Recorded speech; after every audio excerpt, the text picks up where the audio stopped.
What was the biggest conflict direction failure during the Vietnam War? So what was like the biggest like military direction failure? communications?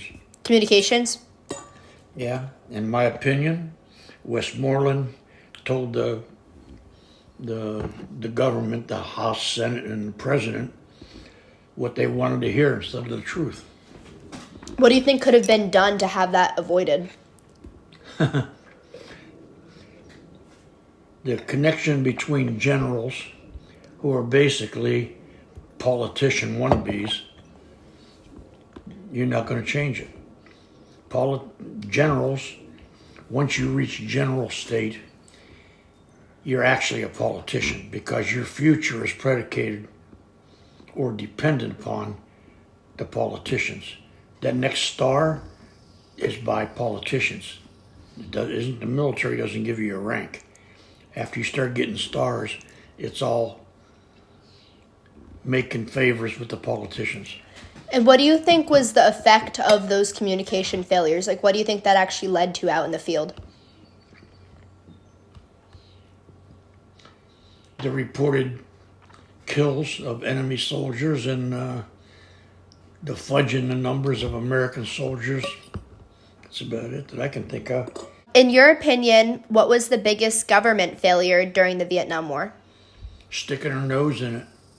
The problem was you got somebody like Johnson, right? He sends all these troops over there, and then he tells the military how to fight the war. You can't do this, you can't do that. And obsession with one shot down. From what I understand, one American pilot over North Vietnam got shot down, and he obsessed over to the point at where he was impacting everything that was going on over there because he was obsessed with getting this one guy out of 300,000 or 400,000 that's there, right? He has no knowledge of how to fight a war, but yet he wants to tell the generals how to do it. The President of the United States is the top of the chain of command. He is the number one guy in the military. He calls all the shots. If he's a smart guy, he tells the generals to do this and do that. This is the results I want. And then he shuts his mouth and goes away. Johnson was not one of those. And most of them got an ego that won't let them. What was your personal opinion on the draft for Vietnam? Do you feel it was necessary? Do you feel that it was a violation of personal liberty? Well, we got involved and we created a situation that we got so involved in it. And what we have 40-something thousand guys killed. You got to replace them. You know, and you don't have that many guys volunteering. They're all out there in the street running off at the mouth, protesting or running the candor or whatever. To what extent do you feel leaders were after personal political gain affected the lives of soldiers stationed in Vietnam? I honestly believe that's not just Vietnam, that's the way it is. No matter what, there's always personal gain involved. And that's it. I was just a flunky in the field, so I don't know who did what or who said what, but, you know, there's been situations where, like the siege of Quai Son, they had the Marines in Quai Son. They were under siege by, I don't know, astronomical amount of enemy. Now, what the hell took so long to resolve it? Why did it take so long? You know, I mean, we got everything. I don't know. I don't know why. What do you feel was the core reason for our involvement in the Vietnam conflict? In your opinion, was the Gulf of Tonkin incident a reasonable explanation for a war declaration? I don't think the Gulf of Tonkin played that big a deal. I think it was more, if you listen to the politicians, they always refer to the domino theory. Taking over. And if they take over Vietnam, then it's going to be Laos and Cambodia and everybody else. So the argument was the domino theory. That's supposedly the reason we did what we did. Do you think that was the real reason? I have no idea. Undoubtedly, it was to enhance somebody's pocket. Maybe the guys that make the bullets, I don't know. Do you feel veterans of this conflict are substantially respected and repaid by the government in our country? Well, I can only speak for myself. When I came back, nobody spit on me. Nobody called me a baby killer. But then again, you got to understand, I was there on day one. So I was there when it wasn't really a super unpopular war. It was starting to get that, but by then I was already home, you know. So I didn't have to deal with it. But personally, when anybody goes up to the military or a military person who's only doing his job and starts calling them vile names and spitting on them, I would have no mercy on the guy who did the spitting or called me the names. How did serving in Vietnam War impact your views on government and politics personally? From a believer to a non-believer, okay. Guaranteed, in my personal opinion, every politician is a liar, and a significant number of them are gross liars.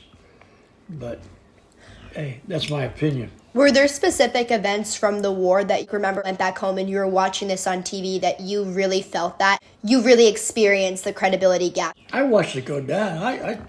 When I came home, I used to watch a news broadcast where they would show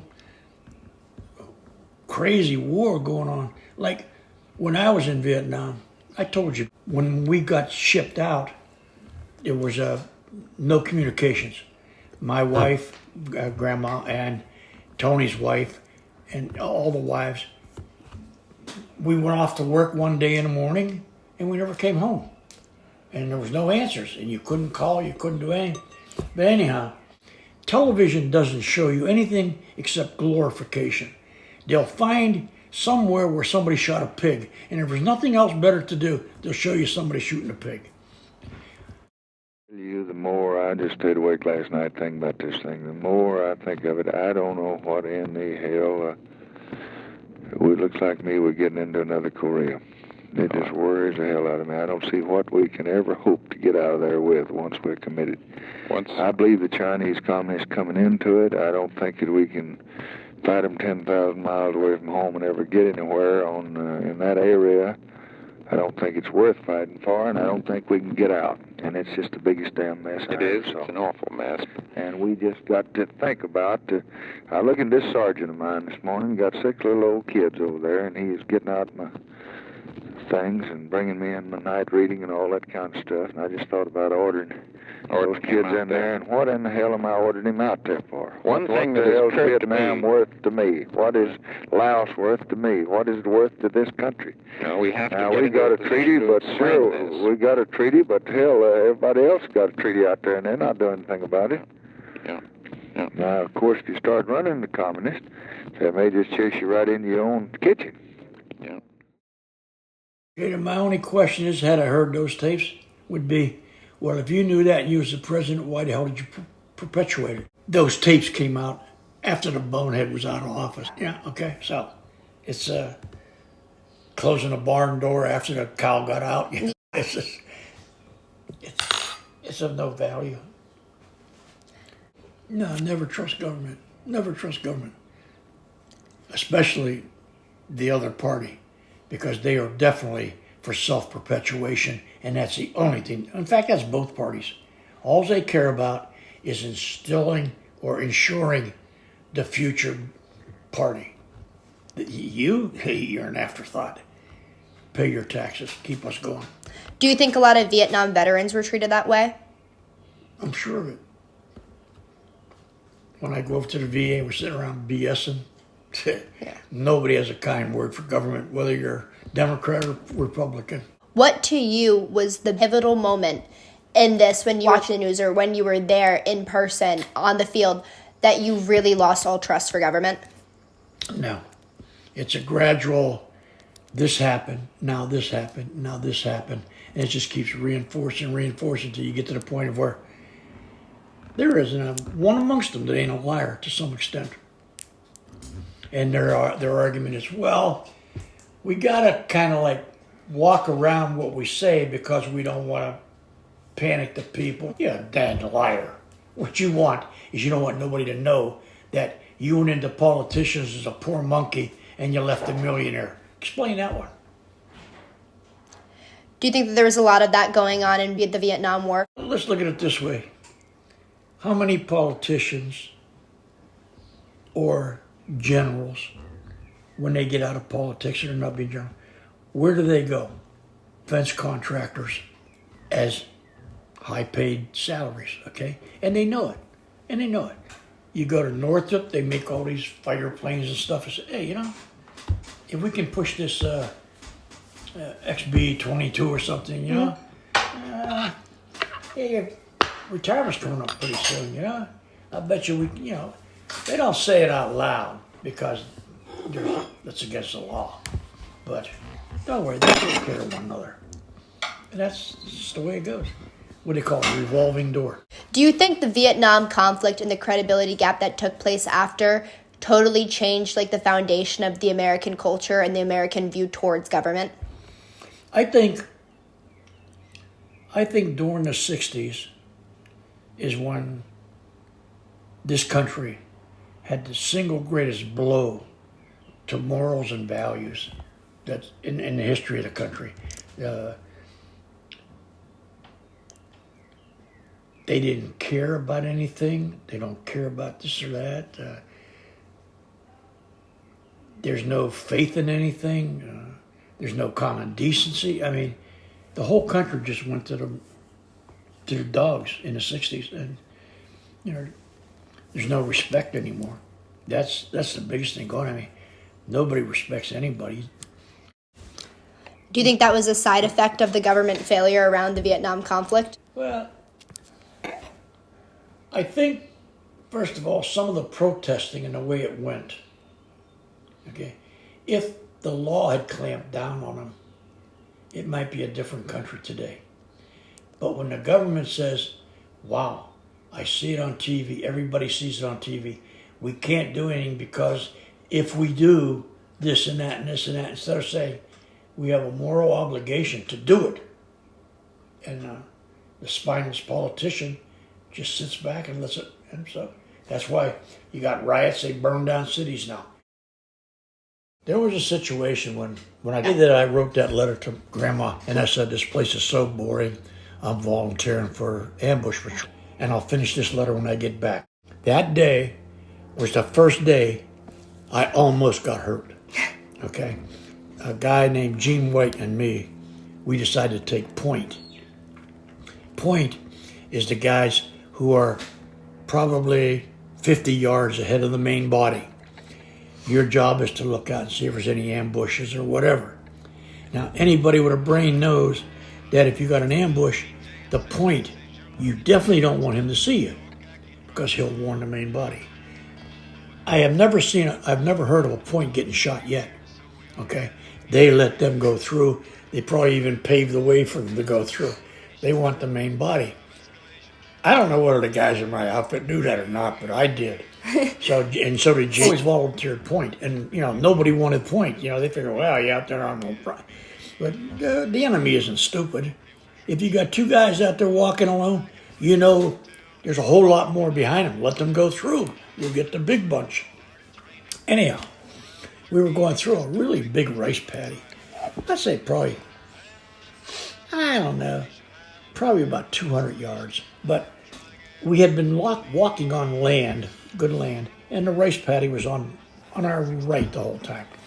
And then it was like it went around to a peninsula, and we were going around on the peninsula, and we figured, why go all the way back? We'll just cut through the rice paddy. And so we told the main body, they said, yeah, okay, because we didn't see anybody. So we got into the rice paddy, and the whole outfit was in the rice paddy. And Gene and I were about, 20, 25 yards from back on dry land. And all of a sudden we started hearing cracking. Everybody else was in the swamp, or in the rice paddy, or they went down. But I'm hearing them on either side of my head cracking. So did Gene. So we were only a little bit away, so we had to run back onto the land. And then we ran all the way down around the rice paddy and back up on the peninsula to see who's pinning us down. Well, they probably, I don't know. But Gene and I got up there, and one Viet Cong guy made a mistake and he paid for it. But the biggest thing was, after Gene and I got up there, then the rest of the body started coming. As soon as they saw us up there, they started coming back out of the swamp to what? And we had one guy named Bobby. This guy was scared to turn out the lights at night when he went to bed. But all I can remember, so help me God, I can remember turning around and I see Bobby aiming his gun at me, shaking like this. I thought, he's going to shoot anything he sees. And he's aiming right at me, and he's shaking like hell. So he probably couldn't have hit me anyhow, I don't know. But and I'm just screaming, Bobby, Bobby, stop it. And that was the closest I got killed, was by my own guy. But then, that one went away. Right far, I don't think we can get out. And it's just a big stone nest. It is. Yeah, but that was the only two. One other time, we was at a Special Forces camp in the Central Highlands, Bateau. And we were attached because I think I don't know, this Special Forces camp, I think there was only about, maybe 15 or 20 Special Forces guys, Army. They had this camp at Bateau. And we came in. It was an interesting night too because the B-52s came in and they started bombing. But this camp didn't happen when I was there. It was before I got there. But the village was just outside the wire for the camp. And so the villagers came in and they hired them to do work and stuff and they paid them. And one of the villagers was a barber. Yeah, listen, this is the truth according to the Army Special Forces guys. This is the truth. Everybody got their haircuts or a shave or whatever the hell they wanted for $1 or whatever it was. And one night, the VC hit the place. And next morning, when they went out to pick up bodies off the wire and everything else, one of the guys they got, VC, was the barber. Now, this guy's shaving you with a razor every day and stuff. So I imagine that woke up some guys, I don't know, but I remember the guy, Chris, telling me about that. What was the most intimidating tactic, do you think, that the VC had? What was the most intimidating weapon that the VC used against you guys? Hit and run, because they could never figure out what he ran to. That was before they figured out that they would shoot. The banana leaves or whatever would fall down and cover up the hole. And they had the entire city underground. They had hospitals and everything. I said, holy mackerel. But the guys that I could never figure out were the tunnel rats. The guys, they all got to be a little dinky in the head now. Wouldn't pick you to go because you had to be small to fit in the tunnel. I wasn't going anyhow because of my job. But I said, man, these guys, they got to be touched in the head. I'm telling you, elaborate traps. Mostly snakes or punji stakes. That's one thing you didn't want to do. When you go through a rice paddy, did Charlie go in there and put punji stakes? So you did the shuffle. When you walk through, you slide your feet. You don't pick them up and go down. There's common trips. I mean, there's a trip wire going across or something. Question is, did you see the trip wire before you tripped it? Yeah, because after you tripped it, it's too late. Yeah. It's a dirty business. You know what I mean? There's nothing nice about it. There's nothing glorified about it. Yeah. Do you almost take offense when you see movies that glorify this conflict? Like, no. You don't? No. I enjoy watching them. You do? Well, yeah, because it's like I said, everybody back home watches the news at night. The only thing they ever see is a battle going on. That's like, let me see, okay. They're Cronkite and those guys. They would go find something somewhere, and that's all they fed you. They never showed you the guy having a good time at the USO show. You know, well, that was after us anyhow, but when I left. But, you know, it wasn't all blood and guts 24/7. But yet, if you watch the news back here, that's what it was. So, like I said, I write grandma letters, I'm bored to hell, you know, that was it. Do you think that you ever experienced any PTSD from the conflict, or you No. ever personally feel? Not at all? No. And every time I go over to the VA for a medical, no. Yeah, they ask you, do you have any thoughts of suicide? You kidding me? I'm the most unsuicide person. I think it this way, no matter what, it could always be worse. And if you are at rock bottom, there's no more going down. Hang on, baby, because it's only uphill from here. Nah. I never had any thoughts of suicide. The whole time I was in I wrote Grandma letters. I told her, don't ask me to explain it because I can't. But I knew I was not going to get killed or hurt. And I can't figure that one out. But I just, in my bones, I knew it. Do you think that could have something to do with the time that you were there? The point is, there were more people involved. Okay. And one of the theories of life is, no matter what the subject is, there's always that 10%. 10% will cheat, 10% will lie, 10% will write letters home that the war is coming over the fence and everything else. Mm-hmm. So there's always that 10%. Now, I'm not criticizing the people who have PTSD and stuff, because that's in your head and you can't control that. So if they were in a situation mm-hmm. where they were impacted that seriously, then it's real. It's real. Don't get the idea I'm saying they're candy asses or weak. I'm just saying that in the head, you can deal with a bullet wound. You can deal with the loss of a leg, but you can't deal with your brain. Your brain dictates, and that's sad, because I know there's a lot of guys with PTSD, and they live in the woods, live under a bridge, they can't function, Me, I had no trouble. Did you have any friends that had a lot of struggle and they came back? No, not that I know of. But see, the guys that I knew in the military, I don't know as civilians. Did you have a difficult time readjusting? No, and you know why? Honest to God, I will tell you, and I honestly believe, the only reason I'm still around today was because I married your grandmother. She pretty much, one way or another, pretty much, I told the line, because I know what I very well could have been, but didn't. Yeah, that does it to you. What the heck? How would you let to go walking out there and all of a sudden see a hand grenade go up and arms and legs and a couple of your friends are laying there dying or dead or dying, and you're holding them in your arm saying, hang on, the medic's coming, and they die. It affects your head. But, hey, life goes on. Are you going to go on? Or are you going to compartmentalize it and lock the door? I don't know what the answer is. I don't think we can get out, and it's just the biggest damn mess. It is an enormous mess. I got a letter from LBJ. It said, this is your lucky day. It's time to put your khaki trousers on. Though it might seem very queer, we've got no job to give you here, so we are sending you to Vietnam. And Lyndon Johnson told the nation, have no fear of